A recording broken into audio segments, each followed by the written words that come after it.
We're driven by the search for better. But when it comes to hiring, the best way to search for a candidate isn't to search at all. Don't search, match with Indeed. Indeed is your matching and hiring platform with over 350 million global monthly visitors, according to Indeed data, and a matching engine that helps you find quality candidates fast. Leveraging over 140 million qualifications and preferences every day, Indeed's matching engine is constantly learning from your preferences. Join more than 3.5 million businesses worldwide that use Indeed to hire great talent fast. And listeners of this show will get a $75 sponsored job credit to get your jobs more visibility at Indeed.com/Blue Wire. Just go to Indeed.com/Blue Wire right now and support our show by saying you heard about Indeed on this podcast. Indeed.com/Blue Wire. Terms and conditions apply. Need to hire? You need Indeed.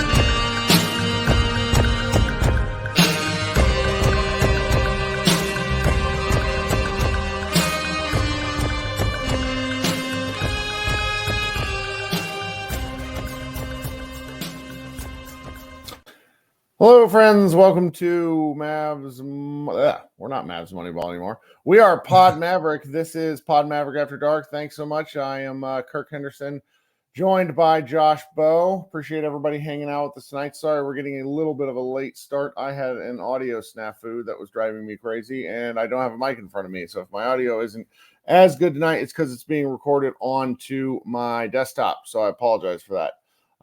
This is a really nice time to talk to you guys because the Dallas Mavericks did this thing they haven't done in a while, which was win a basketball game.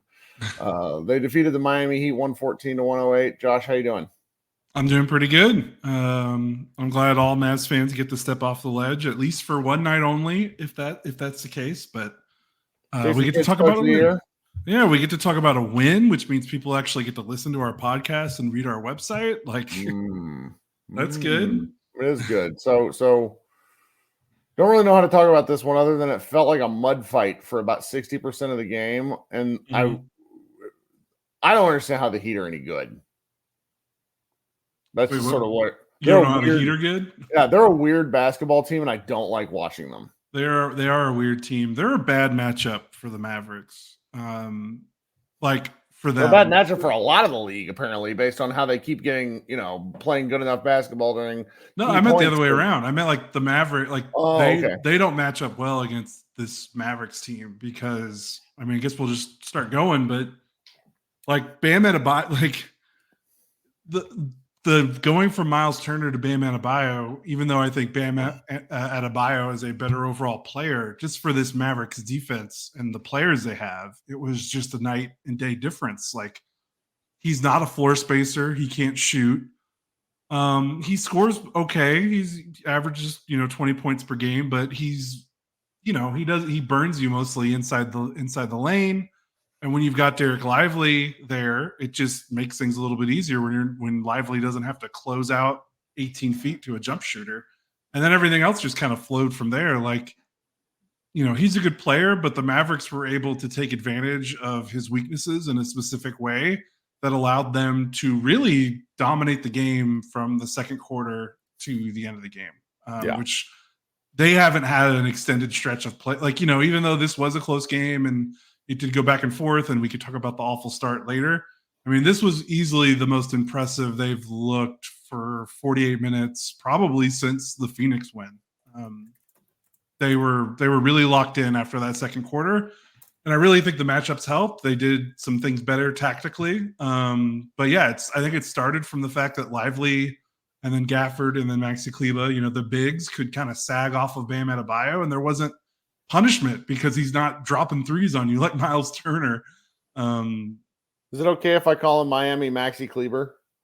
You can. You did a good job explaining that because I have it's not like I sit here and watch Heat games. I'm not gonna lie to people. I mean, I did watch a lot of playoff stuff, and I get it. But the game-to-game stuff, I don't get why Bam is considered that amazing of a player, and the Mavericks just sort of made him look silly. So I think it's a really good descriptor.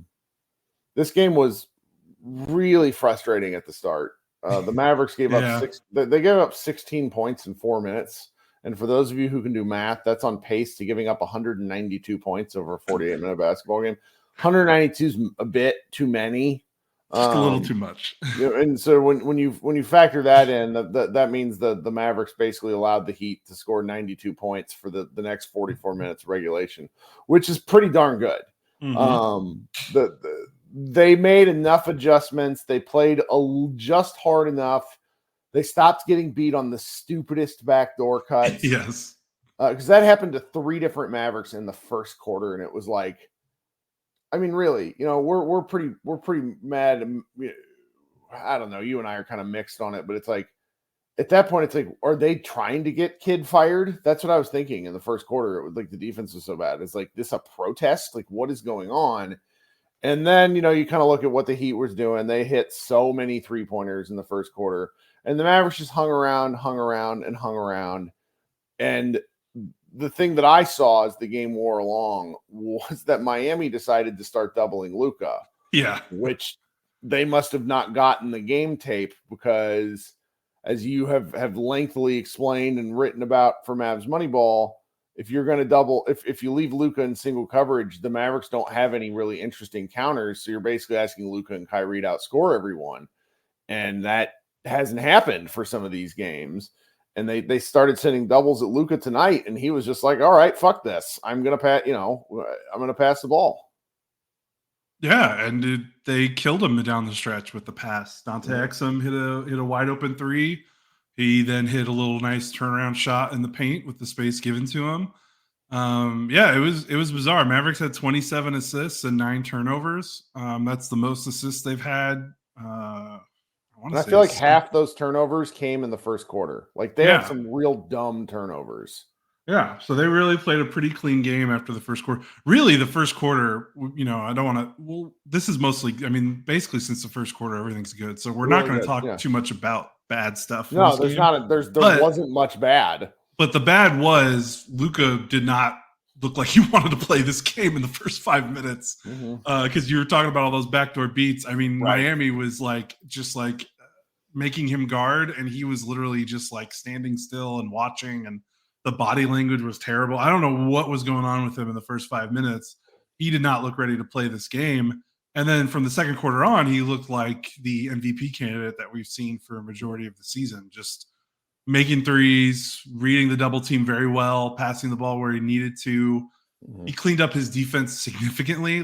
It was so weird. I don't know. Did he get did someone send him a bad text before the game? Did someone piss him off? It was just so weird. I think these early, I'm a little bit superstitious. I think these early start times have not been particularly good for these guys' rhythms. And as much as we like them, because it means we go to bed early, but they played at 6:30 again tonight, which is a little bit different. I think, and I think Luka, starts really matter to him. I will say that talking about Luka, I'm not sure if you watched the TNT pregame. Look, NBA quality pregame analysis and midgame analysis at the national television level just doesn't exist. You're not getting it. So, of course, at the beginning of this game, Chuck, Charles Barkley, the crew at TNT was talking about Luka's numbers and talking about how he has to pass the ball more while also highlighting his assists. It was one of the most, you guys aren't watching the Mavericks. That's okay. Lord knows you get paid to watch basketball. Why would you watch basketball? And they were talking, and it just Charles sounded legitimately stupid because he's talking about how Luka needs to get people more involved early. Only you have really explained over the last several games that there aren't people to get involved, Right. So Luka can make the right pass, but if the guy is glued to their man, it ultimately doesn't matter because a contested 3-pointer is not a good shot. A contested Kyrie 21-footer with 3 seconds left on the shot clock is not Like that's the shots that they were getting for a significant portion of the game. And that like the TNT pregame was just so bad.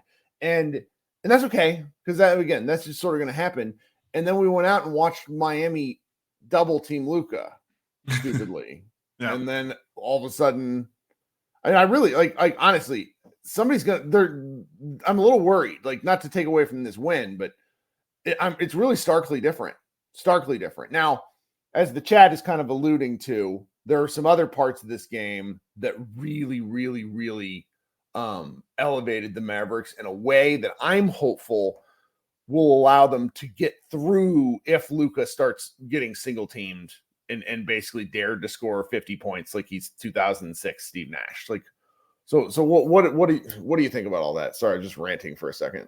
No, you're right. Yeah, it was weird. I mean, my take on national TV stuff is it always makes me laugh that when fans are like, "Why aren't you talking about our team more?" I'm like, "Why do you want them to talk about your team more?" Because it's going to be awful whenever they talk about your team because these guys don't watch the games. Okay, so we got one of our nice commenters, Mr. Black, who's in here every game. He says Chuck was spot on with his assessment that Luka needs to score less. What Josh and I have talked about now for 4 games now, and I just want to revisit it again. Their teams are not doubling Luka, and they're not leaving any other Maverick. So the really kind of bleh play design and offensive scheme that the Mavericks usually run to get people moving have all, and you can see film this. Just go back and watch the tape. There isn't anyone open. And so even though Luka, Kyrie, et cetera, are making the right passes, the shot quality is much more difficult. They're shooting later in the shot clock. And so there's not like the elements of what we saw tonight where Miami ran some zone, which I thought was a little bit peculiar. And then they were sending traps at Luka. And so when Luka passes out of that double team, the ball pops around. Like there was one instance where Luka, I think he hit Lively in the middle of the key. Lively passes out to Josh Green at the wing. I think it was Josh Green, who then throws it to someone in the corner who hits an open 3.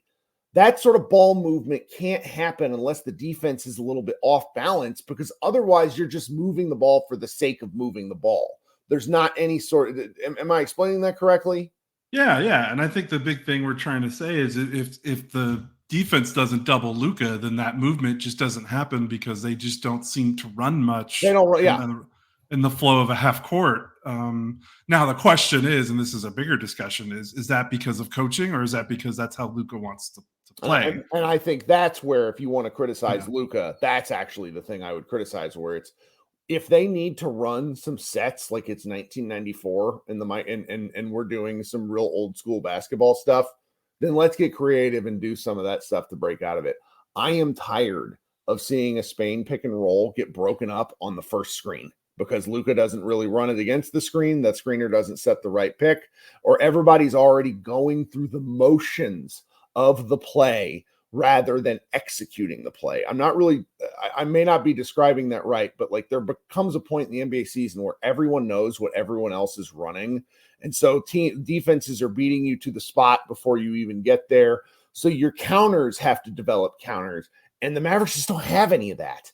Like, seriously, go look at some of Kyrie Irving's shot attempts the last several games where they've had losses, where he gets the ball with 7 seconds left on the left wing because all of the other options were cut off and cut off early. And so he has to go take a tough shot that doesn't work. That's not on Kyrie. That's on the play design, and that's on the play execution of the players. I'm rambling a little bit, but tonight was just a refreshing look at some of this. And I think they have to figure out, because they're going to see this again. Like, teams are essentially going to, dare Luka to score more. And yes, he can score at will. He can score 12, 14 points a quarter. But if you're going to score 14 points a quarter, you still need another 50 points from everyone else on the team in order to get a win. Yeah, for sure. For now, I think the Mavericks should send a nice gift basket to Eric Spoelstra for, whatever he decided. We can officially say tonight that Jason Kidd outcoached Eric Spoelstra. So there you go. Because I don't know what he was thinking with the way that they were guarding Luka. But that's what happened, and the Mavericks made their plays, and they got a really good win. Do you want to talk about the man of the night? It feels like Dante Exum. I do, but before we talk about Dante Exum, let's take a brief break. Those of you who are here in the show, if you could go down and give me a like, Josh and I appreciate that sort of thing. We have some pretty funny numbers on our views lately, and it has to do with the at least the live views. If you join via Twitter, it doesn't log you out. So anybody that takes a look at the stream, that's why all of a sudden we had like 3,000 viewers last night. Like 3,000 people stopped by, but not all at once. Which is pretty funny. So if you want to listen to or if you want to join the live stream, go ahead and hit like on the show and consider subscribing to our page. Josh and I do these after every single game if we can. I try to host a secondary live show. Not going to do one tonight. My son's birthday is in the morning, so I think my wife and I got to get up early and do stuff. But for those of you who are listening on the audio stream, if you could go ahead and consider subscribing and leaving us a review, all those sorts of things, we very, very much appreciate it. We're going to hope that the Mavericks get back on their winning ways, because that affects us, because more and more people actually watch and listen to this thing when they win. I really enjoy messages where it's like, you know what, I really love you guys, but I'm just not going to listen to you after the loss. I get it. I totally get it. So now we're going to pause for a brief break for audio ad insertion for those of you who are listening on the podcast the next day. We're driven by the search for better. But when it comes to hiring, the best way to search for a candidate isn't to search at all. Don't search, match with Indeed. Indeed is your matching and hiring platform with over 350 million global monthly visitors, according to Indeed data, and a matching engine that helps you find quality candidates fast. Leveraging over 140 million qualifications and preferences every day, Indeed's matching engine is constantly learning from your preferences. Join more than 3.5 million businesses worldwide that use Indeed to hire great talent fast. And listeners of this show will get a $75 sponsored job credit to get your jobs more visibility at Indeed.com/Blue Wire. Just go to Indeed.com/Blue Wire right now and support our show by saying you heard about Indeed on this podcast. Indeed.com/Blue Wire. Terms and conditions apply. Need to hire? You need Indeed. All right. Thank you so much for waiting through that. So you wanted to talk about the man of the night, and I am just delighted with Dante Exum returning from knee bursitis. He only played 6 minutes last game, and he's played a little bit here and there, but the Mavericks have been a little bit reluctant to use him in force. Tonight, he played a lot, and it made the difference. Why do you think that was? Because he's that connecting piece, right? He had 5 assists and 1 turnover off the bench. How many times have we talked during this losing streak, or just losing skid, or really anytime they lose, and we're like, man, the Mavericks had like 3 assists total off the bench. Like, when he's not playing, like, they just don't have a third guy that can credibly do stuff with the ball. Like, even when PJ Washington's going well, he's doing stuff with the ball to score. Like, that's his intent when he takes the ball off the dribble. Really, they don't have another – who else besides Luka and Kyrie, besides Exum, is a pass-first player. And the fact that you combine that with his size, with his athleticism, and with his defensive ability, like, he really does feel like kind of that glue guy to get this team to where they want to go, where it's, they can muddle around in the play-in or put the fear of God into one of these – top seeds. I thought he was tremendous down the stretch in the fourth quarter, because again, he's like Josh Green is supposed to be like that. He's supposed to play a similar role, but we watch him get demolished on screens, and I think he's taken a step back defensively. So to be able to get someone who's got a more mature offensive game than Green, who's still really young and still figuring out how to do some things, like, he's almost like that ideal. Like, he feels like what Josh Green might be in like 5 years, but he's here now, which is really nice. And down the stretch, he made that open shot, and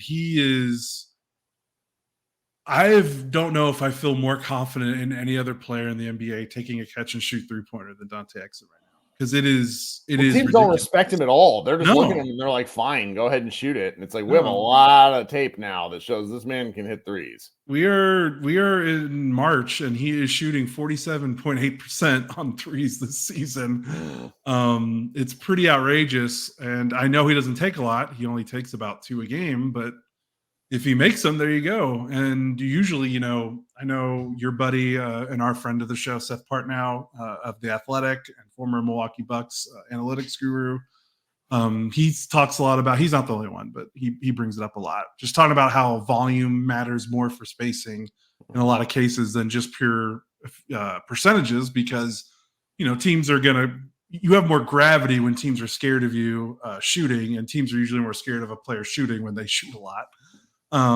So Exum doesn't have that necessarily that floor gravity, so to speak, but the fact that he has that passing ability and basically being like a third point guard on the floor means that he can he can manipulate that space even if he's not taking threes. And I think that's kind of the secret sauce with him. When he's passing the ball well, this team feels kind of unbeatable. That's way too symbolic, but they're at their best when he is moving the ball and passing it. And in December, where the Mavericks played really well and where he was played really well, he was averaging 4.5 assists per game. He was regularly getting like 6-7 assists every other night. So like his ability, making these wide open threes is amazing. And he needs to keep doing it if teams are going to keep guarding him like this. But he also uses that space sometimes, and he's like, what if I dribble into it and get a guy to defend, get a guy to help, get a guy to lean a certain way because I'm dribbling toward the basket, and I'll make the right read. And he almost always makes the right read. And he never turns the ball over. Like, he's very low turnover player for the most part. So that also helps. There's a lot that I like about him, but the first thing that's jumped out of my when I was watching tonight was it allowed Kyrie to continue to play off ball. Yes. Now, Kyrie is an excellent point guard. He can play point guard whenever you want, but I think he's incredibly dangerous as a catch and like a guy catching the ball off the move, off of rotation, as opposed to being the play initiator. It just causes the defense to panic. And I've been thinking a lot about the 3-guard lineups that the Mavericks ran back in 2021-22 when you had Brunson, Dinwiddie, and Luka. And each one of those guys brought something special, something different. But Kyrie, Luka, and Exum are much more varied than those three, because Luka's slow motion, Kyrie plays this sort of smooth basketball with the occasional like lightning strikes, whereas Exum is like fast forward. I mean, do you remember the play where he drove at the basket and found Luka in the short corner for a short jumper? Yeah, I've never seen Luka shoot there in my life. Yeah. We have 6 years. I bet there's like 3 dots in that space in the game, because why would Luka ever get a shot from there? And his pushing and moving the ball has resulted in more catch and shoot jumpers for Luka, some catch and shoot options. Yeah. And like that sort of thing, I it's hard for me to quantify how important that is, but it feels good. It's fun to watch too, because it's his, Reggie Miller and the Indiana or in the announced team kept talking about like Luka's, willingness to push being important for the Mavericks. I earnestly think it's the other guys making Luka push that's pretty important, where it's like he rifled that one up to Exum, meaning Luka, that was almost a 75-foot pass that Exum boofed the dunk. And it's because Exum just runs all the time. And I don't know. There's just a lot to like about the various combinations that those guys can give you. I think his defense is I don't want to say like overrated, but I think the Mavericks need to be weary of overusing Exum just for the knee bursitis concerns and for just continuing to lean on what works. So I'm delighted by the Exum of it all. It's really nice to see that it wasn't a flash in the pan earlier, and I'm glad that it looks good now. Yeah, and the speed that he brings to the game without seemingly playing out of control is really valuable. And when you've got Luka, Kyrie, and I think what really makes it work is when, he does pretty well running, playing off the bench. But when he's playing with Kyrie and Luka, what is something we've been saying for a couple of years now is that Luka is he's methodical and he meanders a little bit. Not necessarily always a bad thing. He uses that tempo to really orchestrate and manipulate the floor. And when Kyrie's going, he's pretty pick up the pace, gives you a kick in the ass, especially when he likes those transition threes that me and you both love. And then you put Exum, like when you put, it's like putting two I don't know, putting two firecrackers like next to Luka, like just supercharging him and getting him to move more and getting him to up the pace. I think it's important, especially because Luka is such a gifted passer. Like just all three of those guys on the floor, that's three like quality passers, three guys that can push the ball, and it forces Luka a little out of his comfort zone, I think. Sure. You talked about the catch and shoot threes. I don't have the numbers in front of me, but man, he made 7 threes. Those all weren't step backs. I counted at least like 2 or 3 catch and shoot threes. Some of them were really deep, but like he's not getting that. He's unbelievable. Luka is a great shooter. He just doesn't get to take easy shots. So right. it's something that's just important to me. Yeah. All right, what else do I want to talk about? So this is going to kind of annoy. God, Luka played 40 minutes again. Good gravy. Yeah. So it was very funny to me after the TNT announce crew kind of crapped on Luka and the fact that they said he needed to get his stats down, only to have a 35, 11, and 11 game. Pretty amazing. This was kind of an odd Kyrie Irving game. Obviously, he hit one of the huge threes, which helped close out the game. 23 points, 9 and 19 shooting. This was a game where he waffled in and out, and the fact that they still got the win without a spectacular Kyrie game, is pretty nice. Mm-hmm. Defensively, I've been watching him defensively. He's a mess defensively. He's real bad right now, and he's, I don't want to say he's allowed to be, but he's played a ton of games in a row. I wonder if they need to look at a spot in the schedule to see if they can give him a rest, because it's, this is not a young man anymore. He's a slight guy. Yeah, he's not missed a game in forever after missing did you see stretch of the season. Did you see the stat the TNT broadcast had? No, what they say. So this is his 14th straight game, his longest games played streak since 2018. That's a long time. Yeah. He was 26 years old then. So, and again, look, any Luka Kyrie backcourt is not going to be great at defense. So it's not a slight to say that it wasn't great. I'm just saying that if he's tired, maybe they need to consider something. Because Kyrie's defense when he's locked in is pretty good. He's not an awful defender, but he likes to gamble a lot. His size, but he's a smart defender. And what we've been seeing, because I went back and watched the Pacers game, he's been making some terrible decisions. Him and Luka. Luka just didn't. Tim Cato came on the show late and talked about how Luka wasn't even going in rotation a lot of time, and there was elements of that with Kyrie too. So there were elements of that with Luka to the first 5 minutes of the game. Yeah, and that's the truth. It's just it makes me a little fearful, because it's like these guys, both of them during a series, I believe that they will. Okay, it's not a doubting thing.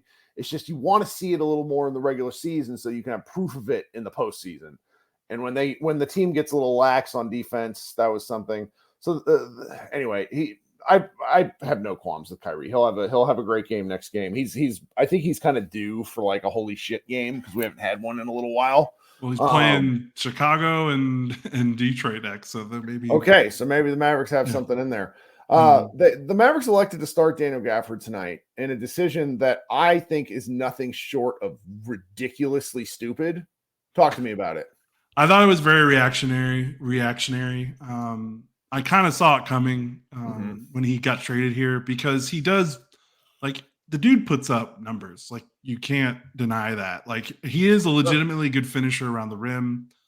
He is legitimate.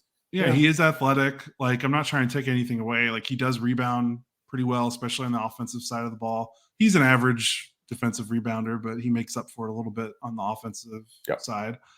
But he just puts up numbers. He's just a guy that he just swallows up offensive rebounds, gets a bunch of putbacks, he gets blocks, especially this season. But in terms of impact player, there's questions about him, about how much does he impact winning, or how many quality defensive plays does he make outside of the blocks. And really, since he's been here in Dallas, he's kind of done about what I expected, because remember, he was traded here to be the backup center. You don't need your backup center to be one of your best players on the team that's closing every game and being a defensive game changer. You just need him to soak up the minutes that you didn't want to give to either Dwight Powell or to reduce the amount of time you have to play Maxi Kleber at the 5. So people got really mad at his minutes, and I never really understood it because I'm like, he's the backup center. Like, that's kind of what happens. And he's not a good team defender in space and in the pick and roll. And they played a bunch of teams in a row that really exposed him. Indiana twice, Boston, even Cleveland. They're a good pick and roll offensive team right now with Donovan Mitchell. With the way he was playing going into that game. Like, that's tough. That's a bunch of teams that have a lot of good pull-up shooting guards and quality big men to finish around the rim. And they just picked the Mavericks apart when he was on the floor. Now, some people want him to not play the drop coverage. Mavericks are really bad in drop coverage, as we've talked about. And I've seen people say, well, why are they playing him in drop? They should play him more aggressively in hedge. I'm like, he's not really that guy. Like, when he's on the floor, he plays – but he does when he's in drop, though. He switches okay occasionally, but like, it's not something you want to rely on. I just hate seeing him in drop, surely because it makes him look like he has concrete feet. I know. When guys are already moving, they're capable of moving a little bit more, and it drives me nuts. Now, you're probably like, you're right. I still want to see it a few more times. That's fair. That's totally fair. Mavericks fan in the chat asks, so why did we give up a first round pick for him? And frankly, it's a fair thing. Like, it's not, I think it was not I like Gafford, but I think as we get away from it, it's not going to look ideal. That is what it is. Yeah, now the flip side of this is Maxi Kleber. I'm sorry, Derek Lively, who we don't know the status of his injury. He went down after banging knees with Bam Adebayo with like a minute left because of fucking course he did. But he played what I felt was the best game he's played, in a couple of weeks. Now, statistically, not much there. 4 points, 2 rebounds, and assist. But I felt like his space was good. He stonewalled Bam Adebayo at the rim at a clutch point in the game, just being huge. And the Mavericks have to trust him in his athleticism in space. They don't. No, they don't. It also helps, he didn't have to play a stretch big. He got to roam off Bam Adebayo a little bit, and the Mavericks were not scared of Bam Adebayo in this game offensively. Like, you could tell that they were shifting their coverage a lot off of him because they weren't scared of him punishing him. But Lively was tremendous. I thought he walled off the rim pretty well. The Heat did score. They were 14 of 19 in the restricted area, which is a good percentage, but 14 makes at the rim. You can, with this Miami Heat team that likes to get to the basket, you can live with that. And the Heat were 6 of 18 in the paint outside of the restricted area. And so much of that is just Lively's length and space bothering almost anything the Heat tried to do when they dribbled inside the 3-point line. So this looked like a game he was playing most of the season. I mean, because he's been really great most of the year. He just played a really good, strong defensive game. And I thought, just matchup wise, he had a better matchup. Like, not only is Bam Adebayo not going to kill you offensively a lot, or you're not scared of him from the perimeter, at least. The Heat are kind of a small team right now. Like, they don't really play a true 4-man, and they don't really play. I mean, they don't play a stretch like, Nikola Jovic. They just play a bunch of weird kind of tallish guys. Yeah, like, they're shooters. Terry Rozier's a shooter. He's a good shooter. Caleb Martin's a good shooter. Jaime Jaquez is a good shooter. But those are perimeter. Like, Lively's never going to have to guard those guys unless something bad's happened or you've had to switch out of desperation. Like, he was able to stay closer to the rim and roam a little bit more and protect the paint without fear of, well, now my guy's gonna spring open for a 3 or for a jumper, or my guy's gonna be involved in I think it was just a much easier matchup for him defensively.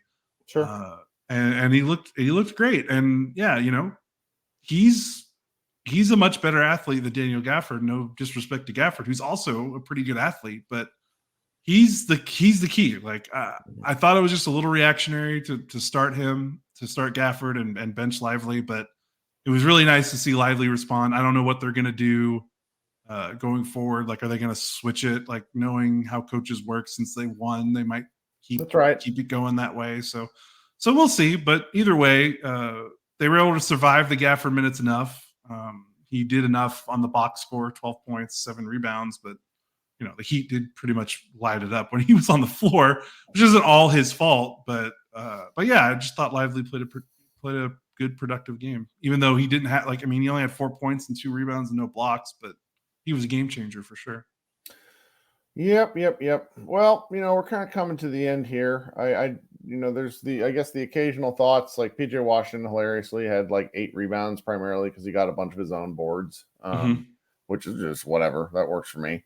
You kind of go through the rest of the guys. Tim Hardaway Jr. had his umpteenth millionth poor shooting performance, but Jason Kidd only played him 7 minutes in the second half, which I think is progress. Like, this was a really big minutes distribution game for most of the roster. If you go look outside of Kyrie's 36 and Luka's 40, PJ Washington plays 29, but the rest of the roster hovers at 22 to 23 minutes or less, which was pretty fascinating, to be quite candid. It was a legitimate 10-man rotation tonight. Yeah, which, Kidd tends to go tight. I suppose the last thing we should touch on, our former colleague and friend Nick Angstead over at Locked On Mavs, boldly kind of got sick of it and just called for Jason Kidd to be fired, and to his credit has stuck to his guns, which I think is a pretty, frankly, it's basketball, but it's a brave take in the Mavericks media economy, where going against the Mavericks as organizationally is, Josh and I are effectively blackballed from stuff after years of our shit. We don't get invited to anything. We don't go on anybody else's, we don't go on the Mavs telecast or any of that stuff. We don't get to go on the Mavs radio station. There's a reason for that, because people don't like the shit we say.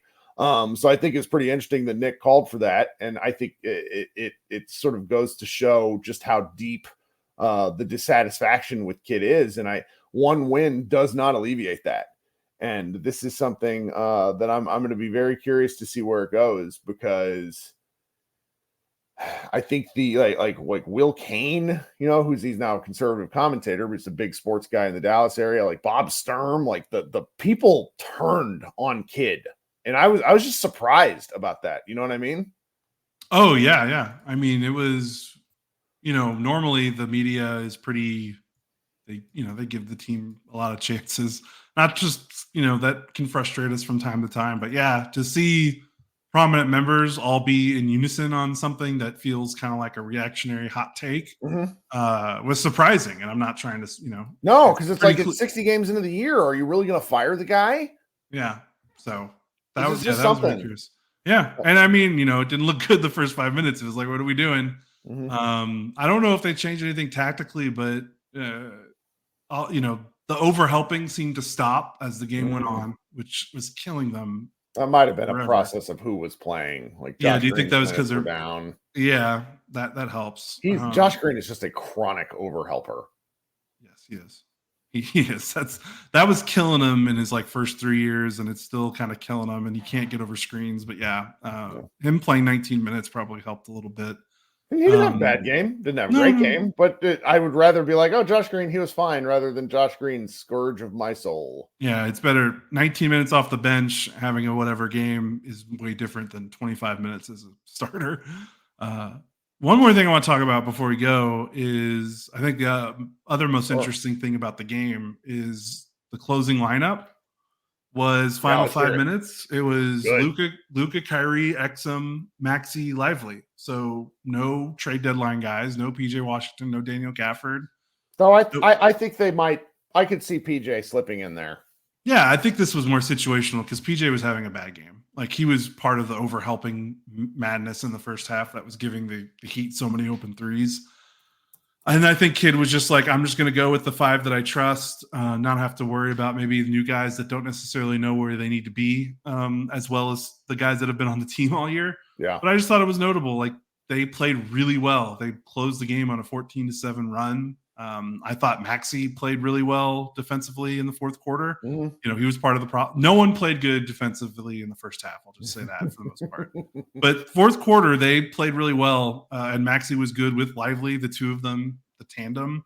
Like, they bully balled the Heat a little bit. Like, the Heat just didn't really have an answer for the Mavericks' size. I mean, the Mavs had 10 offensive rebounds. The Heat had 2. That's a lot of extra possessions. The Mavericks had 5 more free throw attempts. So, you know, I thought they kind of exerted their physicality a bit better. And I think that, you know, it helps to play teams that just, you know, the Heat kind of are they're more than the sum of their parts. The sum is greater than the parts, or whatever, however you say it. Because it's really Butler and Adebayo, and then you see these other guys like Rozier's pretty good, but like Duncan Robinson's had a crazy season. He had a good game, but like they really get by with a lot of like scheme and relying on Jimmy Butler. So like there were easier places for Maxey, I think, to guard, and I think him playing next to Lively. I love Maxey as the 4 because I feel like he gets to help side defense a little bit more. So when Lively steps up and Maxey's on your back line, like I think that's a good scenario for the Mavericks. Maxey had 2 blocks. And then the other thing I want to talk about, you know, that closing lineup was good. Jimmy Butler was terrible. I don't know. I have him in fantasy. He's been a little rough. Sorry. He's been on a run like since February, or really since like the end of January. He's been basically like 23 a game on good shooting, 7 rebounds and 6 assists. Last 3, I mean, he's been over 21 or more points basically since January, except for one game. Well, the Heat haven't lost much since like mid-February, or since like they didn't lose much the month of February. And he had 14 points, 5 assists, and 6 turnovers. He had 2 free throw attempts. He's been averaging 10 free throw attempts since February. He had 2. So I don't know how much was bad. You know, I'd have to like rewatch it. I can't remember kind of off the top of my head, but that was a big reason why they won. Was he was not good. So credit, you know, and I think part of that is he doesn't shoot a lot of threes. He does a lot of his work mid-range and in the paint. And when the Mavericks were playing Maxey and Lively down the stretch, like I don't think he had a lot of room to operate. Like there were a lot of possessions where he was kind of thinking he was going to get a good shot, like one of his pet shots from 2. And he had to pick up his dribble and kind of like look around and like try to find an outlet because he wasn't getting the easy looks that he thought he was. No, it's nice. Yeah. Well, we'll have something else interesting to talk about at some point. Appreciate everybody hanging out here, YouTube and on Twitter. We'll be back Saturday night. Who are they playing Saturday? Chicago, right? Okay, I'm getting that game, even though I'm single parenting the baby. So we'll see how that goes. Maybe I will be in here. Maybe I won't. Josh and I will figure something out. It's Detroit. So if you want to miss a game, there you go. Sorry, they play Chicago next week. Well, I'll always watch. It's something else. But you know, maybe the weekend coverage will be a little lighter. We're still kind of we had a very busy February. I was kind of shocked by how much work our team did in February. And now we're just really in the March slog. You know, that said, the team at Mavs Moneyball has written a lot over the past several games. There's a really long column from you after the game, the Pacers game, that I thought was fantastic. Meta Robinson wrote a really good piece on just like how she thinks that the Mavericks can go about fixing themselves. Our man Brent wrote kind of a scathing criticism of Jason Kidd. I really enjoyed that one. Christian wrote on one of the Wings players, because their season is starting up in the next couple of months. There's just a lot going on over at Mavs Moneyball. If you would like to check it out, we would appreciate it. We'll be back on Saturday, or Josh will be back on Saturday. Who really knows? Thanks for hanging out with us, and enjoy your Friday and the first start of your weekend. Go Mavs.